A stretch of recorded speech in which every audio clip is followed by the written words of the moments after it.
Hi, everybody. Welcome. I'm Dr. Nicole Lindsey, founder of DominateChiroMarketing, where I teach chiropractors how to build profitable relationships with medical doctors so they can build the practice and the lifestyle of their dreams.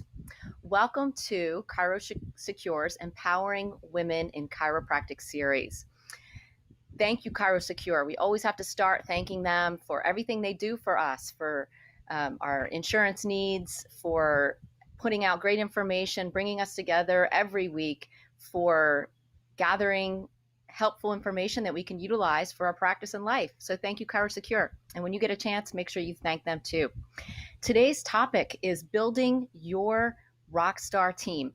My last show, I talked about having an associate assisted practice and building that. So I thought it was only appropriate to follow that up with going over how to build a rockstar team so you can support your associate assisted practice. So, next slide. Does this look familiar to you? It's mid-year. You're looking at your stats for your practice, looking at the numbers. I know I've been doing this recently. And I noticed that things are up, certain things are down.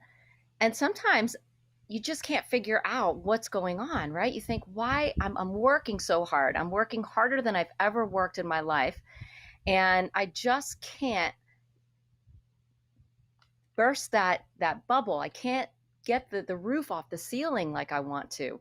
And year after year, this goes on.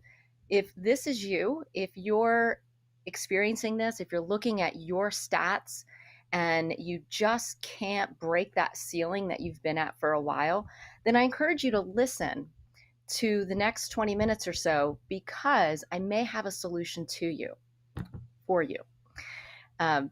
Next slide. So one of the reasons your practice growth may be stunted is because of the way that you're staffing your practice. You may have a revolving door. And frankly, a revolving door is a closed door.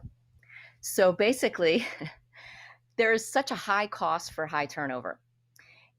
It costs you your time. When you have new employees coming in and out, it costs you your time, your energy, not to mention you're losing productivity, right? Because you're not able to process as many patients. You're not able to focus on growth. And let's talk about the cost of putting ads out and then actually interviewing these potential employees and the training that's involved. The cost of turnover is never really assessed in a practice. I mean, think about it. We look at numbers like our overhead. We look at what we're paying in wages and benefits to our employees. We're looking at retention, PVA. We're looking at collections, how much money we're making. But do we ever really calculate what we're losing because of losing employees, the cost of turnover? I don't think so. Not too many people are. So it's something we need to look at. Your practice growth may be stunted because of this revolving door, because it causes revolving door blues, right?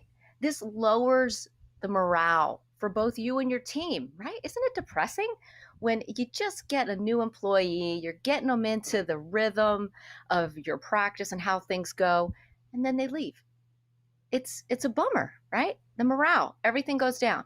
Not only that, but your patients start asking questions. What's going on around here, right? They're confused.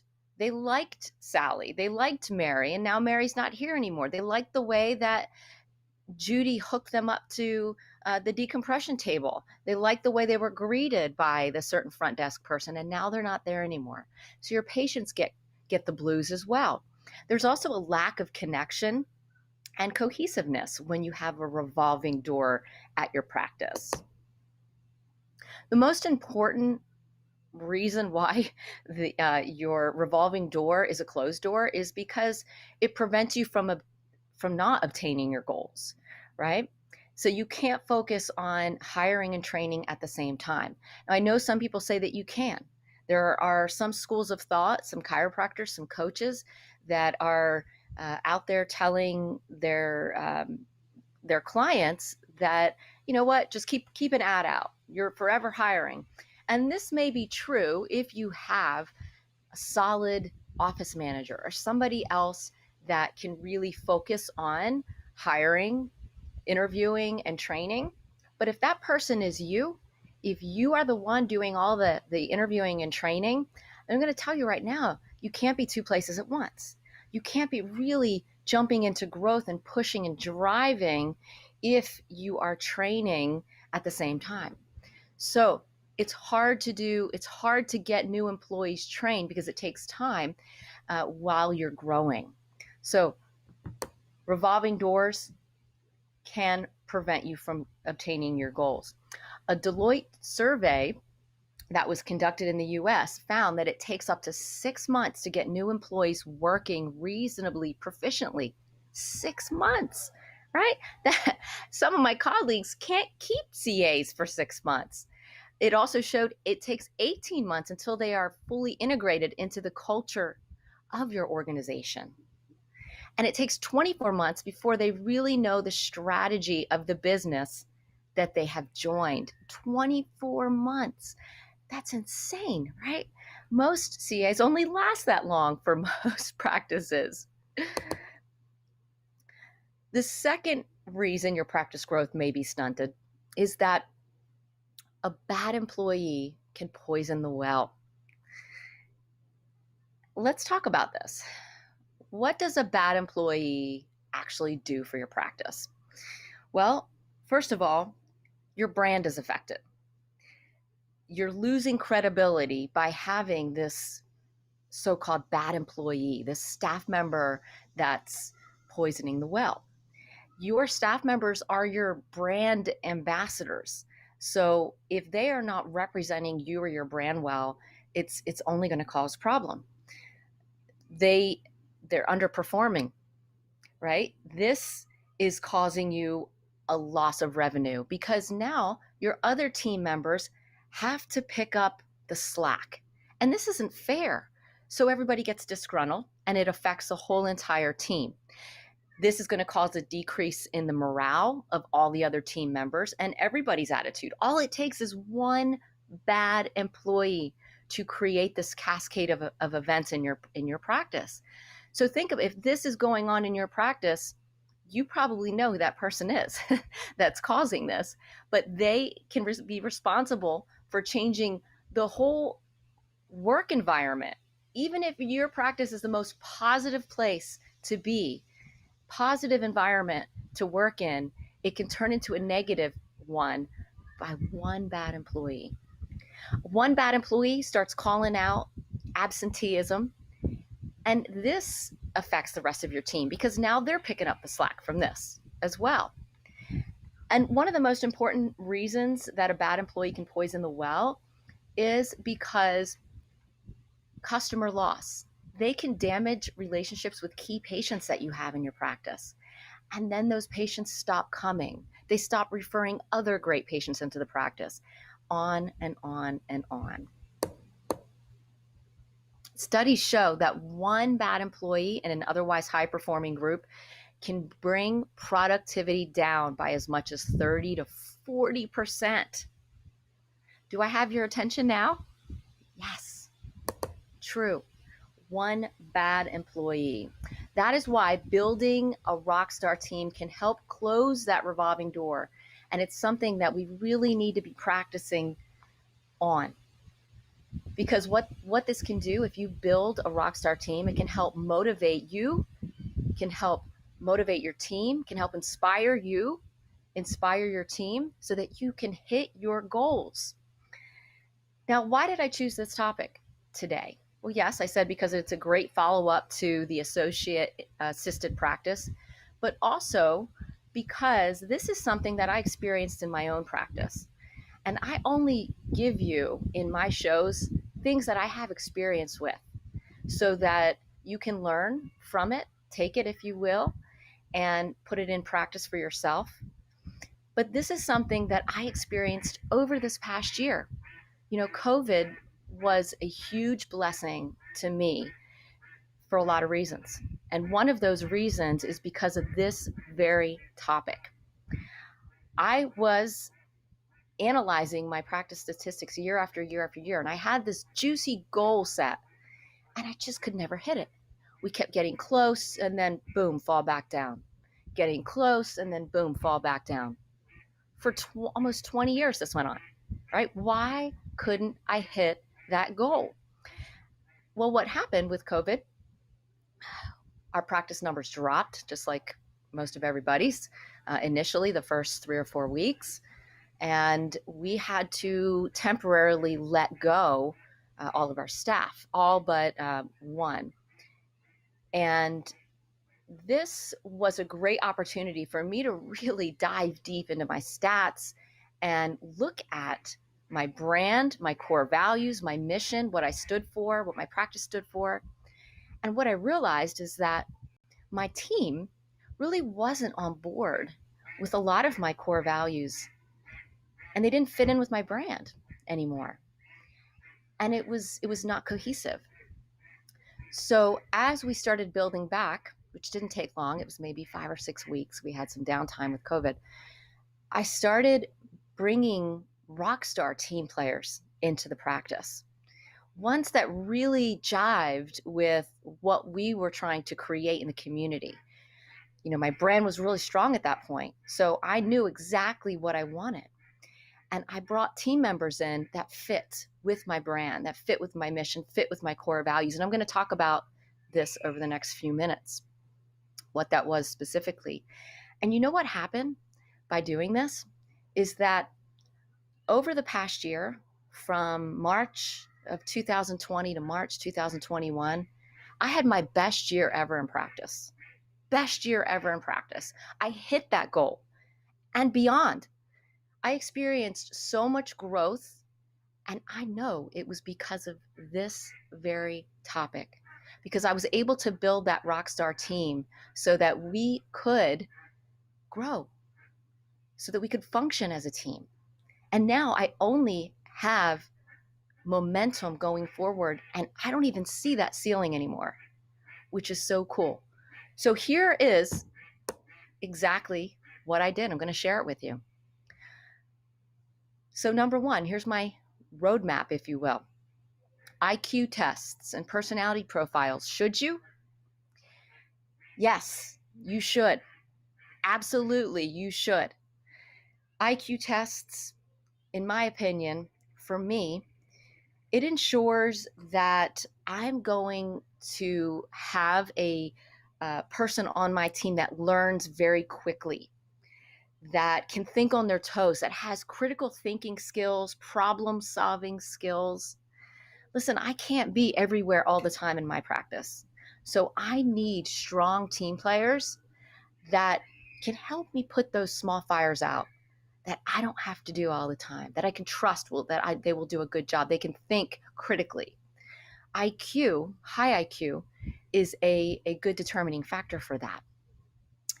So there is a wonderful program, and it does exactly this.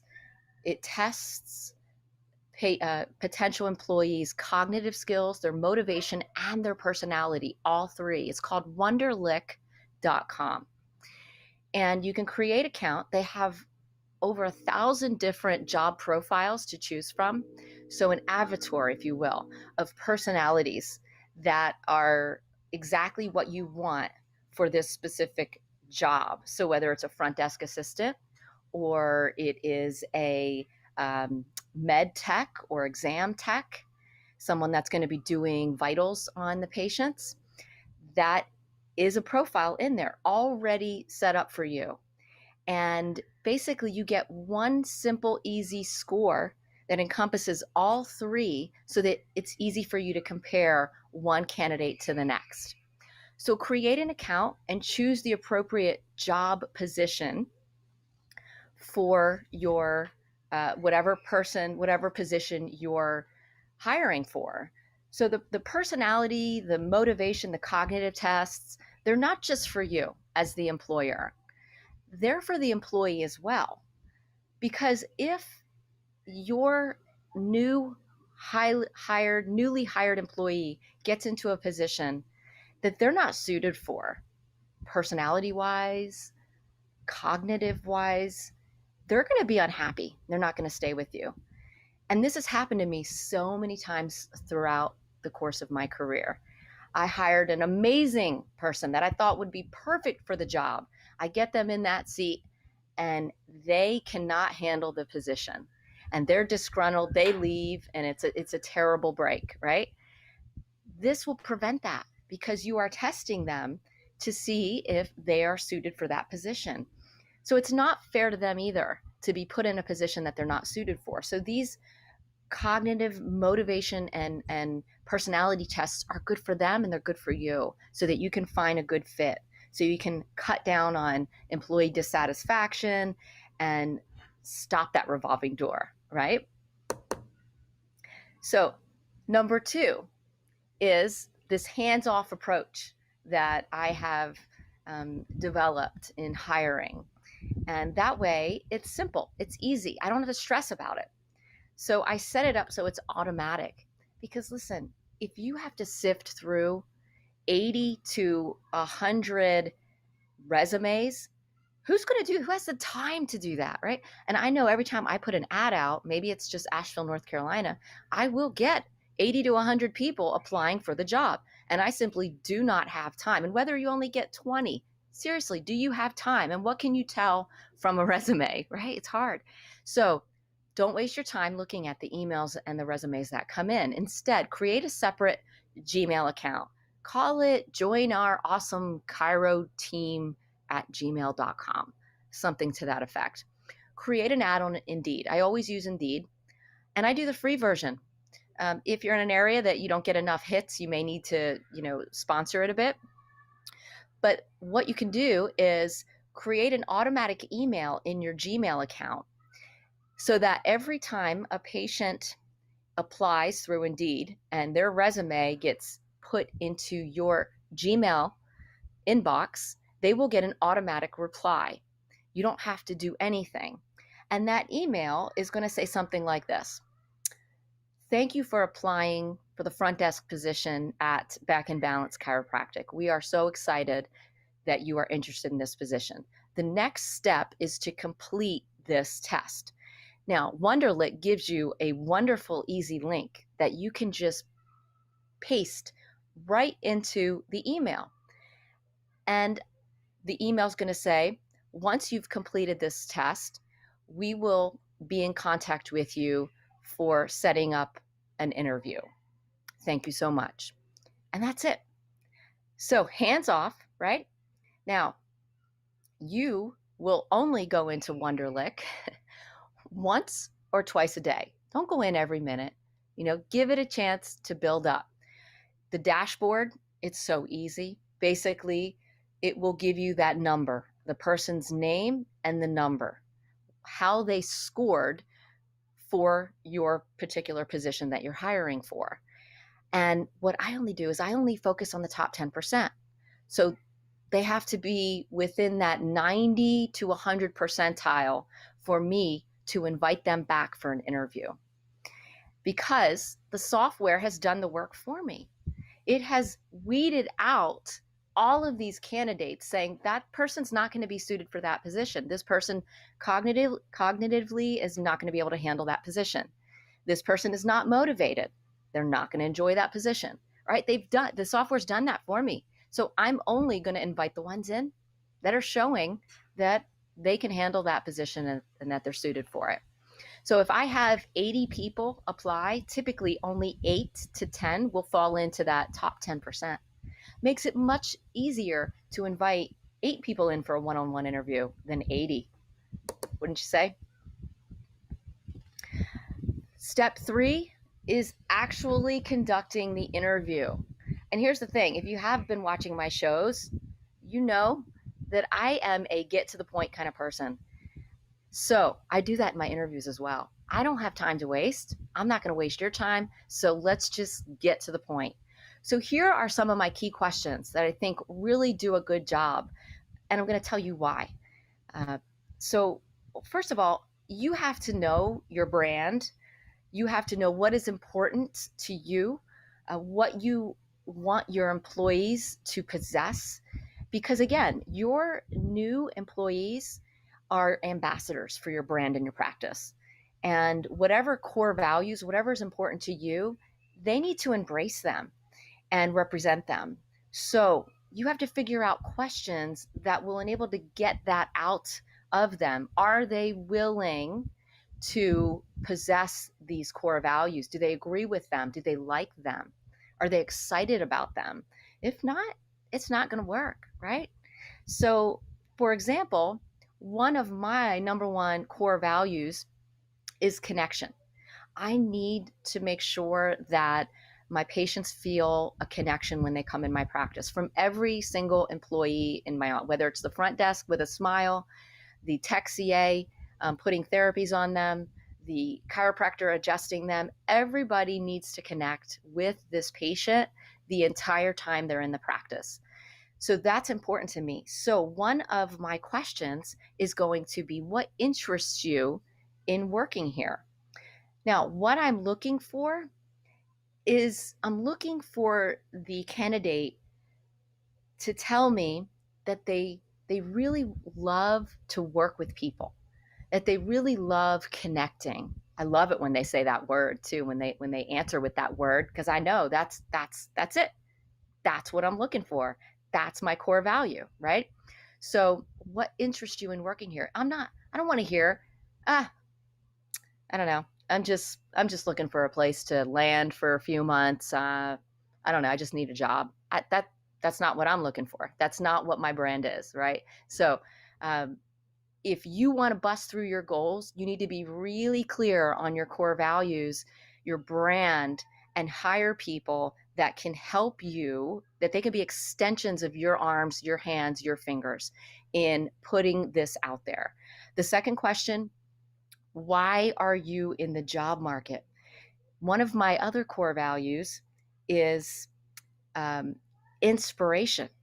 Okay, so we want to be constantly inspiring patients to take healthy action, whether it's drinking more water, whether it's starting to exercise, whatever it is, coming to get adjusted, changing their life. Inspiration is a core value. So why are you in the job market? What I'm looking for here is not, I don't have a job, I just need a job. I'm not looking for that person. Next, I'm looking for, I already have a job, but I don't feel a purpose there. I'm looking for a purpose. I want to be excited about showing up in the office every day. I want to be excited about what I do. That's what I'm looking for. I'm looking for that kind of response. Third question, do you have any issues promoting natural health care options? Why is this important? Well, everybody's core value, if you're a chiropractor, should be healthy or health, right? I would hope. So that's one of mine. Okay. My employees don't need to be the healthiest people on the planet. However, they need to be interested in health, right? And inspiring people to get healthy and being a part of that. And so I'm very clear with my candidates. I let them know we educate, we promote natural health regularly. We do videos, we do Facebook Lives, we do team challenges. We have a book club, we read healthy books. I don't sugarcoat it. I let my candidates know we want to be healthy as a team, we want to grow as a team. So we're going to constantly learn different ways to be healthy. Are you cool with this? And either they're not and they're not on board next, or they are. They may say, yes, wow, I would love that. I would love to be inspired to be healthier. That's what I'm looking for. So that's a great question. Fourth one, what are your short-term goals? I want to know in 6 months to a year, where do you see yourself? If they say, oh, well, I'm going to be going back to school to get my master's degree. I don't really think I want to spend the next 6 months training somebody knowing that I'm going to lose them. So that's a great question to kind of weed that out. Where do you see yourself long term? Five years down the road, where do you see yourself? I just like to know that. I'd like to know where the staff are, where they want to go. Are they looking to buy a house? Are they looking to have a family? And number 5, what hourly rate are you hoping to make Just cut to the chase, get to the point. On occasion, they've said, on a lot of occasion, oh, I'm looking, and I'm hiring for a front desk person. I need $30 an hour. Well, yeah, who doesn't, right? So that's an easy weed out question. You know what you're going to pay for this position, and it's probably not that. So next, let's get realistic here, right? So that's a really good get to the point kind of question. So there's other questions as well that I ask, but those are definitely my core questions that I like to get that roadmap, get clarity so that we can just get to the point. So there you have it. That is my roadmap to developing a Rockstar team. And listen, I know I've done a lot of things wrong in practice. I've been going at it for 20 years, and I have hired people for the wrong positions. I've not done a lot of things right, but I can tell you that this is one thing that over the past year, I have really learned and honed my skills on developing my team.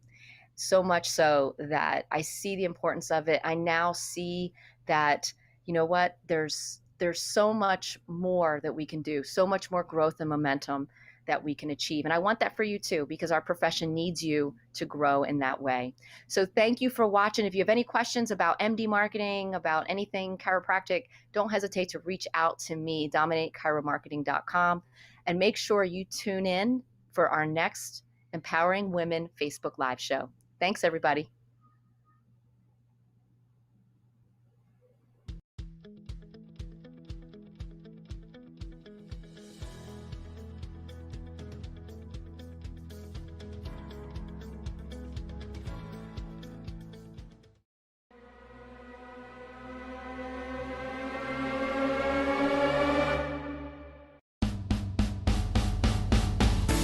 Join us each week as we bring you the best in business growth, practice management, social media marketing, networking, leadership, and lots more.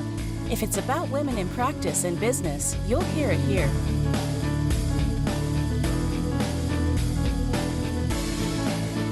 We hope you enjoyed this week's Facebook Live event. Please like us on Facebook, comment, and share. We look forward to seeing all of you next week for another episode of Empowering Women in Chiropractic. Now, go ahead and hit the share button and tell your friends and colleagues about the show. Thank you for watching. Have a beautiful day. This has been a ChiroSecure production.